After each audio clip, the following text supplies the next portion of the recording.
안녕하세요. 백두산 금융연구소의 백두산입니다. 1월 12일 수요일 저녁 9시 1분입니다.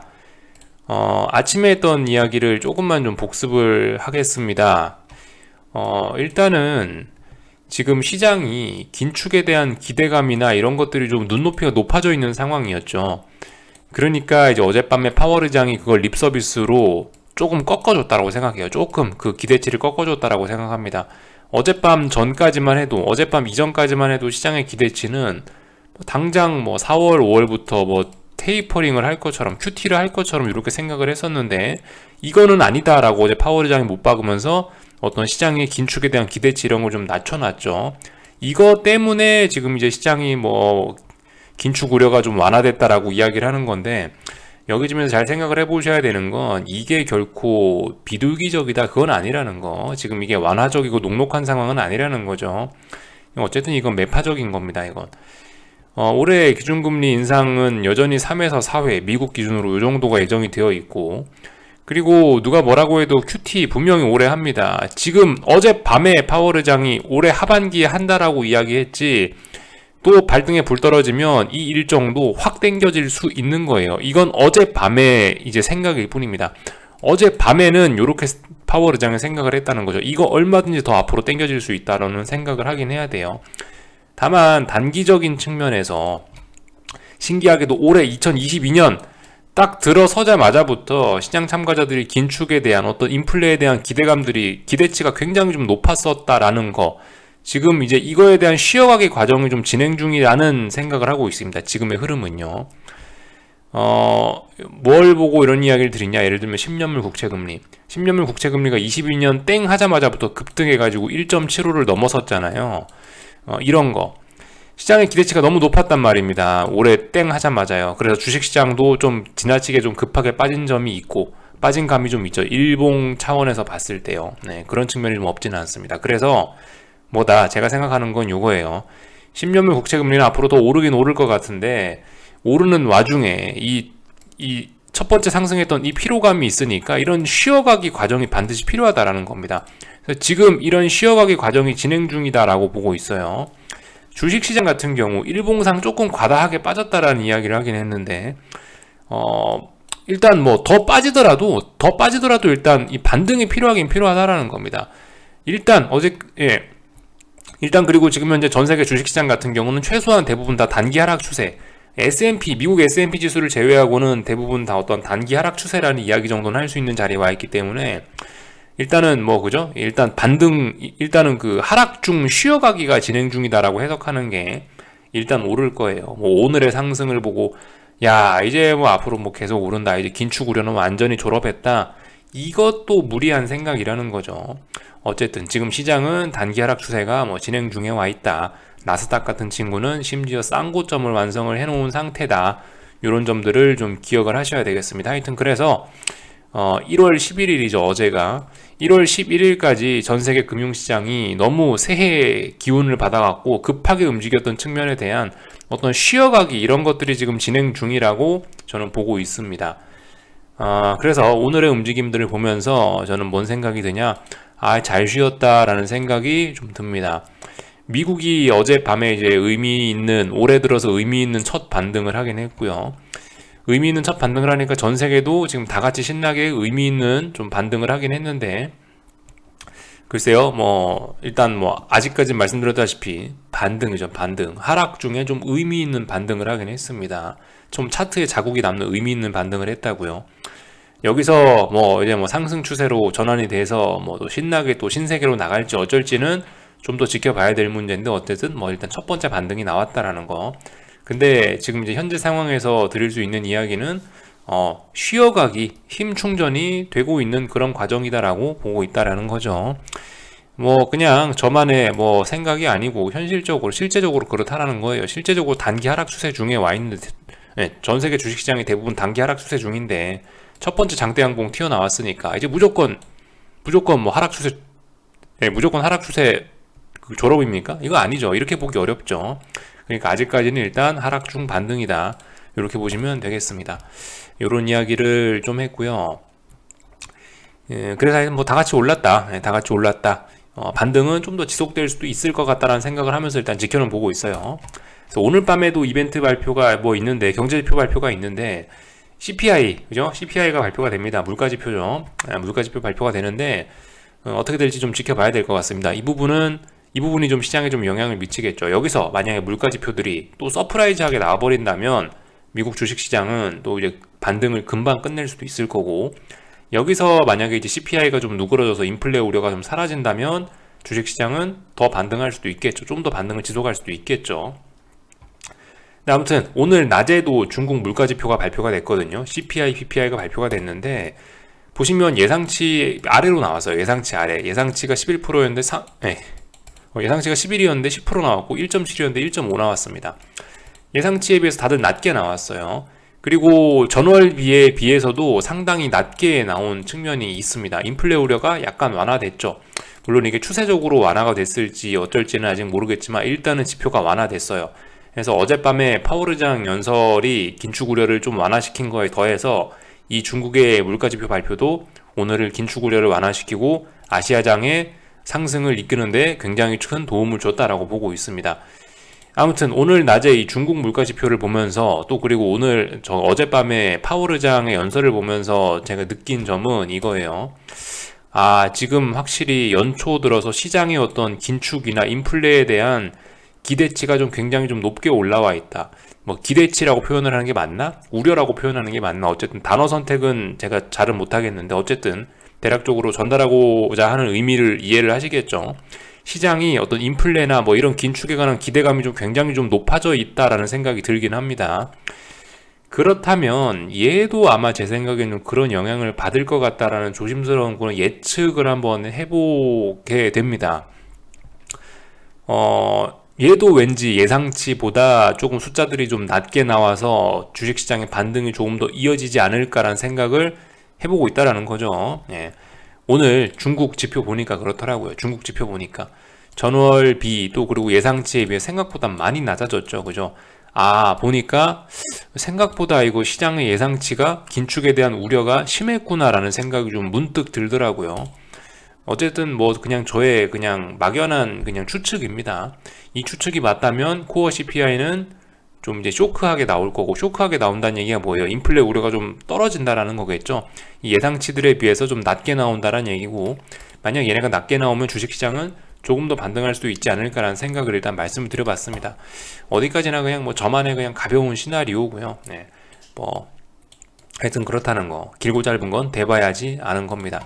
일단 뭐 이런 점을 말씀드렸고요. 미국 시장 이야기하니까 뭐 마저 조금 더 이야기를 하자면은 오늘 뭘 할까요? 제가 봤을 때는 그걸 것 같아요. 4,700짜리 S&P는 4,700을 어제 턱걸이로 돌파한착을 했으니까 오늘 이제 아마 제 생각엔 약간 더 테스트를 하긴 할 것 같아요. 4,700 부근에서요.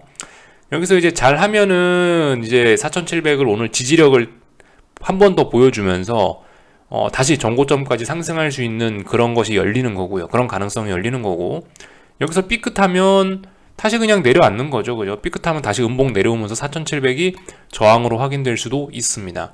그러니까 아무튼 S&P 4,700 기준으로 숏 포지션 하시는 분들 잘 생각을 해보라고 말씀을 드렸는데, 오늘 밤에 조금 좀 집중을 해봐야 되지 않을까 싶긴 해요. S&P의 경우는 그렇다라는 거죠. 중요한 자리가 4,700이니까요. 그리고 아직 어떻게 될지 모르죠. 어쨌든 방금 전에 저는 이제 약간 좀 롱 쪽으로 좀 이야기를 드렸는데, 아무래도 시장의 기대치가 높으니까 코어 CPI들이 좀 낮게 나오면서 인플레 우려가 완화되지 않겠어? 라는 식으로 이야기를 드리면서 주식시장이 좀 반등하지 않겠습니까? 라는 이야기를 던져드리긴 했는데, 어디까지나 그냥 저만의 그냥 생각일 뿐인 거고요. 확인해 봐야 되겠죠. 그래서 S&P 숏 베팅 하실 분들은 어쨌든 4,700 부근이니까 좀 잘 보셔야 될 것 같긴 해요. 그죠? 여기서 오늘 위쪽으로 방향 잡으면 전고점 부근 4,780 부근까지 한 1%, 2% 정도 더 올라갈 수도 있는 거고, 여기서 삐끗하면 이제 다시 박스권 상단부가 상당히 이제 무거운 저항으로 확인이 또 될 수도 있는 거니까 오늘 밤에 집중해 보시면 되겠습니다. 나스닥은 뭐 말씀드렸다시피 반등을 한다라고 하면 뭐 60일선 혹은 이제 일목균형표상 구름대 상단부 자리 정도까지는 올라올 수 있지 않겠냐라는 이야기를 드렸는데요. 모르죠, 그죠? CPI가 오늘 좀 인플레 우려를 좀 그 경제지표가 인플레 우려를 좀 완화시키면 올라갈 수도 있겠죠. 올라갈 수도 있는데 얘가 만약에 이제 인플레 우려가 또 다시 심각해진다라고 한다면 고용지표가 저기 물가지표 이상하게 나오면은 또 다시 아래쪽으로 15,650 쪽으로 미끄러져 내릴 수도 있죠. 아무튼 근데 지금 나스닥 지수 같은 경우는 솔직히 지금 어떤 중요한 자리에 와 있다. 뭐 베팅할 만한 가치가 있다라고 생각이 되지는 않습니다. 그래서 나스닥은 솔직히 뭐 별 이야기를 하지 않을게요. 나스닥은 뭐 신규 보유자는 신규로 뭔가를 해보실 분들은 오늘 밤은 뭘 하는 게 아닌 것 같고요. 제 생각에는요. 글쎄요, 손가락 빠르신 분들은 물가지표 보면서 대응하실 수도 있겠지만 아무튼 제 생각엔 그다지 이 자리가 뭐 매력적인 그런 자리는 아니라고 생각합니다. 이 위에서 보유하신 분들은 그냥 계속 홀딩할 수 있는 그런 자리지만 숏을요.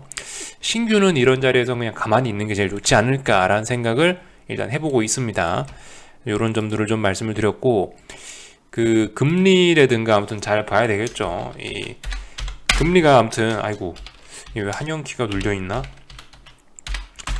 금리가 지금 이제서야 좀 조정이 나오고 있는데 모르겠어요. 솔직히 뭐 조정이 언제까지 갈지 어떻게 압니까? 그죠? 그거 누구도 모르는 부분이긴 한데요. 저의 생각은 그래요. 보통 이런 금리나 주식시장이나 이런 움직임들이 조금 좀 움직임들이 좀 느리고 오래 걸리죠. 어때요? 코스닥 뭐 1,000억 원짜리 이상한 개별 종목이야. 막 V자로 팍팍팍팍팍 꺾이지만 이 가만히 보시면 뭐 금리라든가 주식시장 지수라든가 이런 것들은 꺾이는데도 이렇게 오래 걸리고 이렇잖아요. 이런 경향들이 있잖아요. 그러니까 저는 이제서야 조정이 시작됐다라고 하면 이건 조금 더 지속되지 않겠어? 이런 조정이 조금 더 오래 가야 되지 않겠어? 라는 생각이 개인적으로는 좀 듭니다. 이건 어쨌든 개인적인 그냥 생각이에요. 그러니까 1.75가 지금도 마침 1.75를 딱 터치하고 있는데 1.75가 굉장히 중요한 저항이다 보니까 이 자리에서 저는 어떤 시간이나 확인 과정이 조금 많이 필요할 것 같다라는 생각은 일단 들어요. 근데 아무튼 이 지표들도 결과적으로 오늘 밤에 CPI 지표의 결과에 따라서 CPI 지표 나왔는데 와 인플레 우려 장난 아니네 그러면 또 오를 거고요. 그럼 조정이 좀 빨리 끝날 수 있겠죠. 근데 CPI가 긴축 우려를 많이 완화시켜 준다면 금리는 조정이 더 길어질 수도 있을 겁니다. 이런 식으로 생각하시면 될 것 같아요. 지표 보면서 판단하자고요. 오늘 밤뿐만이 아니고 사실 내일도 제가 알기로 물가지표가 또 발표되거든요. PPI, 내일은 PPI가 발표가 됩니다. 내일 밤 10시 반이네요. 내일 밤에도 어쨌든 PPI가 발표가 되니까 아무튼 제가 봤을 때 오늘 밤에 미국 주식시장은 뭐 S&P는 좀 잘 봐야 될지 모르겠는데 솔직히 그냥 별 재미없이 끝날 것 같다라는 생각이 듭니다. 딱히 뭔가를 뭐 할 만한 찬스 이런 건 오늘 밤은 없지 않을까라는 생각을 하면서 지켜보고 있습니다. 그래서 일단 이 정도를 살펴봤고요. 빅스 같은 측면에서는 솔직히 UVXY 놓고 말씀드려 볼게요. 이게 한 번쯤 이제 살아날 거면 오늘 밤에 바로 살아나는 게 중요합니다. 살아날 거면 오늘 밤에 살아나야 돼요. 왜냐하면 보시면 UVXY인데 여기가 전저점이잖아요. 전저점까지 왔으니까 턱걸이는 했으니까 살아날 건 바로 오늘 살아나야 돼요. 바로 오늘 살아나야 어떤 뭐 쌍바닥이고 이런 이야기 하면서 추세 전환 이런 가능성을 이야기를 할 수 있다고요. 근데 이제 오늘 밤에도 죽는다라고 하면 오늘 밤에도 얘가 죽으면은 이거는 그죠?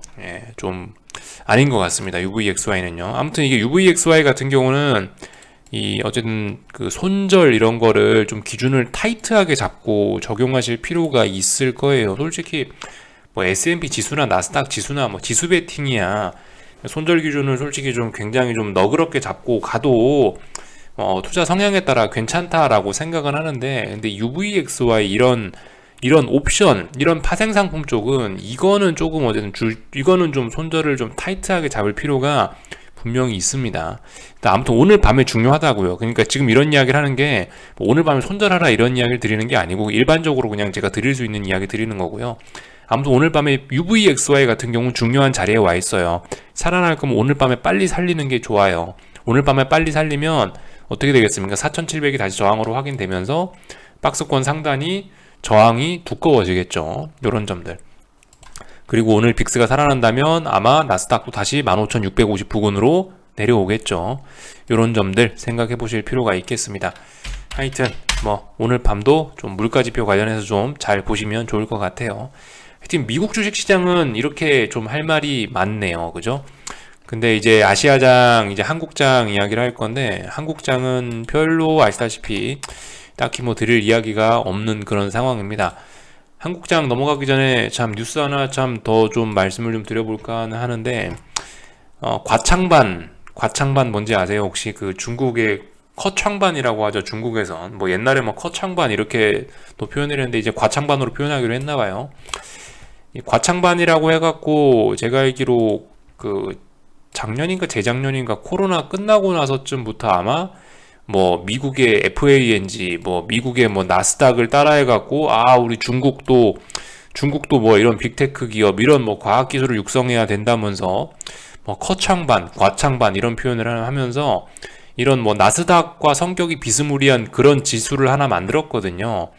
그게 이겁니다. 근데 이제 그때 당시에는 이제 ETF 이런 게 없었는데 드디어 이제 이 친구들이 이 어떤 이상한 기초 지수를 만들어내면서 이걸 과창반을 베이스로 한 기초 지수를 만들어내면서 이걸로 이제 ETF를 드디어 상장을 했습니다. 저는 이런 것도 굉장히 어쨌든 좀 의미가 있을 것 같긴 하거든요. 제가 저 며칠 전에 말씀드렸나요? 사람이 잘 나갈 때 조심해야 된다라는 이야기를 하면서 뭐 기업이든 나라든 자랑하고 싶을 때가 있다라는 이야기를 드렸는데요. 이게 주식시장의 관점에서 저 ETF 상장 그런 것도 약간 이제 그런 거라는 거죠. 그러니까 무슨 얘기냐? 그 며칠 전에 했던 이야기. 어떤 기업이 나의 성과를 자랑하고 싶으면 하는 게 뭐다? IPO. 아니면은 뭐 자기보다 훨씬 덩치가 큰 기업을 무리하게 인수합병하는 뭐 M&A 이런 거. 아니면은 뭐 잠실 한복판, 강남 한복판에 큰 건물을 세워요. 이게 우리 회사가 이룬 성과다 이러면서 이런 짓들을 하면은 그 이후에 그 회사가 자빠지는 경우가 굉장히 많았다라는 이야기를 지난번에 드렸거든요. 이런 게 ETF 상장도 약간 좀 그런 비슷한 개념이라고 생각하시면 좋을 것 같아요. ETF 상장도. 제가 작년 11월 달쯤인가 비트코인 ETF 상장할 때 말씀을 드렸죠. 비트코인 ETF 이거 비트코인도 ETF 상장되면 이건 맛갈 수 있다. 이게 어떤 신호일 수 있다. 이게 어떤 퍼즐 조각이다. 그런 이야기를 드렸었는데 지금 과창반 이것도 이제 1월 13일 날인가 한국에 상장이 된다라고 하네요. 이런 것들도 제가 봤을 때 좀 잘 봐야 될 것 같아요.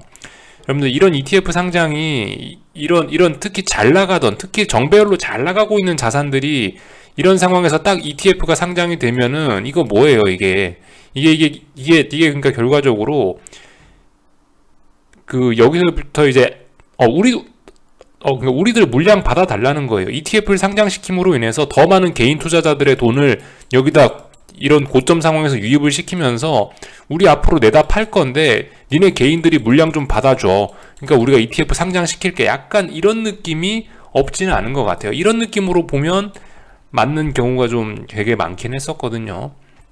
하여튼 지금 상황에서 저 과창반이라는 게 ETF 상장된다길래 요것도 좀 어떤 우리가 시장을 보는 하나의 좀 퍼즐 조각이 아닐까 싶어서 이런 이야기를 좀 드려봤습니다. 하여튼 인버스 이런 거는 상장을 좀 안 해주고 있죠. 꼭 하여튼 그래요. 비트코인도 인버스 ETF가 나오면은 또 얘기가 좀 달라질 수 있는데 하여튼 인버스는 제가 알기로 없는 걸로 알고 있거든요. 이런 것도 인버스는 없죠. 그렇습니다. 인버스는 언제쯤 상장될까요? 그럼 인버스는 제가 봤을 때 비트코인 같은 게 저기 많이 폭락해가지고 저 밑에 가잖아요. 앞으로 더욱더 폭락하고 미래가 없어 보일 때쯤에 인버스 ETF가 아마 상장이 될 겁니다.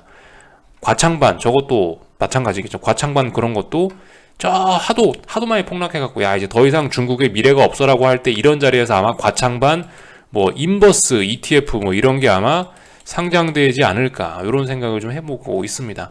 그래서 어쨌든 뭐 이런 이야기 좀 먼저 좀 드려봤습니다. 그래서 이 정도 내용들을 좀 말씀드려봤고 한국 주식시장 이야기 좀 간단하게 하고 마치겠습니다. 여러분들 맨날 평상시에 하던 이야기만 할게요. 평상시에 하던 이야기. 박스권이죠. 코스피 코스닥 박스권이잖아요. 큰 틀에서. 박스권에서는 언제 잘해야 된다고요? 위에서 잘해야죠. 아니면 아래서 잘하든가. 아래서 잘해야 아래로 가든가. 위에서 잘해야 위로 갈 거 아니에요. 그죠? 근데 지금 요즘에 어디서 놀고 있어요? 요즘 딱 박스 한가운데서 놀고 있죠. 여기 대충 여기쯤에서 놀고 있죠. 여기쯤에서 장대음봉 이러고 있죠. 이거 무슨 의미가 있다라고 제가 뭐 지금까지 이야기 드렸었나요? 그죠? 여기서 뭐 이런 데선 특별히 의미를 부여하지 않겠다 이런 이야기 드렸습니다. 오늘도 그 자리에요. 그리고 또 이런 거를 고민하시는 분들이 아마 많이 계실 거예요. 야, 외국인들 봐라. 외국인들 오늘 선물을 1조 2천억을, 거의 1조 3천억을 샀다. 야, 이거 엄청나지 않냐. 큰일 났다, 이거. 이제 앞으로 계속 오른다. 이런 생각하시는 분들이 좀 많이 계실 수 있는데, 하여튼 참 세상 일이 참 그렇게 눈에 보이는 대로 진행이 되는 일들은 그렇게 좀 많지는 않더라고요. 예를 들면은, 제가 이제 곧버스를 샀던 때가 이런 때인데, 이런 때 장대항공 튀어나오고 있을 때인데, 이때는 3거래일 만에 외국인이 선물 한 3조 원인가 4조 원 샀거든요. 예. 그런데도 뒤가 어떻게 됐어요? 외국인이 선물 3조 원, 4조 원 사더니 그 뒤로 어떻게 됐냐고요. 그때 고점이었죠. 외국인이 3조, 4조 원 샀을 때가. 반대의 사례도 몇 번 말씀드리자면, 예를 들면 이랬던 자리, 장대음봉이 뚝뚝 떨어지던 이런 자리에서 외국인이 마치 한국을 완전 버리고 도망가는 것처럼 선물을 막 1조 원, 2조 원씩 막 하루에 순매도 때리는 날이 있잖아요. 근데 꼭 1조 원, 2조 원 순매도를 때리면 그때부터 꼭 반등을 하더라는 거죠. 예. 물론 이게 확률 게임이기 때문에 내일도 또 외국인들이 또 선물 더 사줄지도 모르죠. 근데 어쨌든 제가 여기서 이제 그냥 냉철하게 드릴 수 있는 이야기는, 박스권 안에 있고 박스권 중간 자리에서 지금 선물을 좀 너무 많이 사는 것 같다라는 생각은 좀 들어요. 그러니까 이런 자리에 대해서 한번 여러분들이 직접 이거 여기 수급 직접 살펴보실 수 있잖아요. HTS 다들 쓰실 줄 아시잖아요. 기간별 투자자 매매 추이 요거 해갖고 선물 지수 이렇게 딱 본 다음에 외국인들이 선물을 조 단위로 사거나 팔았을 때 그 뒤로 무슨 일이 있었나를 직접 한번 사례로 찾아보시라는 거예요. 제가 이야기 해드리면 여러분들이 공부하는 효과는 좀 떨어지겠죠. 직접들 한번 찾아보세요. 그래서 아무튼 외국인이 1조 3천억을 사고 있는데 대략적으로 무슨 이야기 드릴지는 다들 아실 것 같습니다. 그죠? 1조 3천억 매수가 내일도 외국인의 활기찬 순매수를 보장하는 것은 아니다. 요런 이야기 정도만 드리도록 하겠습니다. 요 정도 이야기를 드리면 될 것 같고, 다만 이제 우리가 이제 숏을 보시는 분들 입장에서 주의해야 될 점, 좀 우리가 신경 쓰고 있어야 될 점들은 좀 말씀을 드리면은 좋을 것 같습니다. 뭐냐면요, 제가 생각하는 코스피 숏 보시는 분들, 제 입장에서 가장 불안한 건 두 가지가 있어요. 하나는 뭐냐면, 선물 400 부근에서 테스트가 너무 좀 잦다라는 거, 너무 좀 자주 있다라는 생각이 좀 들고 있고요. 또 하나는 선반영 가능성. 이거 두 가지가 조금 신경 쓰입니다. 무슨 이야기냐면, 그죠? 일단 1번부터 말씀드릴게요. 이런 게 있잖아요. 그러니까 이 중요한 자리가 있다. 중요한 자리를 근데 한 번, 두 번 테스트하는 건 괜찮을 수 있죠. 제가 지금 말이 좀 잠깐 꼬였는데, 예를 들어서 어떤 자리가 있어요. 여기 중요한 저항이에요. 넘어가고 싶어요. 넘어가고 싶으면 힘이 있으면 몇 번 정도 테스트 하다가 이렇게 금방 넘어갈 수가 있는데, 근데 이 자리를 근데 어쨌든 근데 이런 자리를 지나치게 너무 많이 테스트하거나 이렇게 되면 오히려